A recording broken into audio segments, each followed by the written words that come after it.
السلام علیکم دوستانو، زموږ یوټیوب چینل ته ښه راغلاست. هیله ده چې راته روغ او جوړ به وئ. دوستانو، په دې ویډیو کې به دې خبرې کوو چې څنګه له یوې جملې څخه نورې زیاتې جملې جوړې کړو. نو ویډیو تر پایه وګورئ او زموږ یوټیوب چینل هم در سره سبسکرایب کړئ. راځو د جملو په طرف. لومړی جمله: लोग आठवीं. लोग आठवीं ما ته وګوره. लोग आठवीं ما ته وګوره.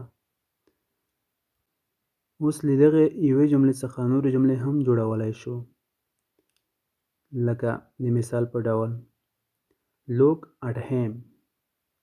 लोग आठवीं هغې ته وګوره. लोग आठवीं هغې ته وګوره. लोग आठवीं.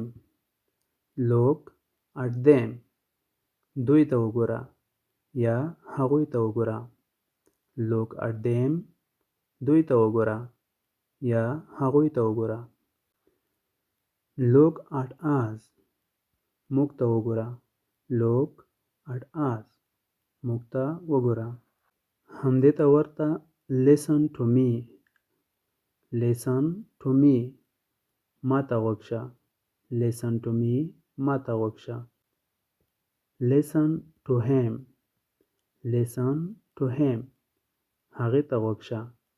listen to him هغې ته غوږ شه یا هغې ته غوږ ونیسه.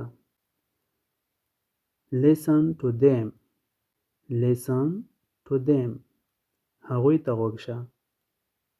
listen to them هغوی ته غوږ شه. listen to us. listen to us موږ ته غوږ شه. listen to us موږ ته غوږ شه. همدارنګه دوستانو نورو جملې هم جوړولی شو، لکه give me.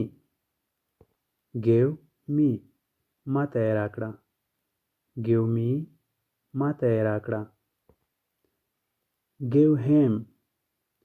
give him هغه ته یې ورکړه. give him هغه ته یې ورکړه. give them هغوی ته یې ورکړه یا دوی ته یې ورکړه. give them دوی ته یې ورکړه. give us. give us موږ ته یې راکړه. give us موږ ته یې راکړه. bring me ما ته یې راوړه. bring me ما ته یې راوړه. د مثال په ډول: bring me a glass of water. ما ته یو ګیلاس اوبه راوړه. bring me a glass of water ما ته یو ګیلاس اوبه راوړه. اوس کولی شو دوستانو چې له دغې یوې جملې څخه نورې زیاتې جملې هم جوړې کړو. د مثال په ډول: bring him a glass of water. bring him a glass of water هغې ته یو ګیلاس اوبه راوړه. bring him a glass of water هغې ته یو ګیلاس اوبه راوړه. bring them a glass of water دوی ته یو ګیلاس اوبه راوړه. bring them a glass of water دوی ته یو ګیلاس اوبه راوړه.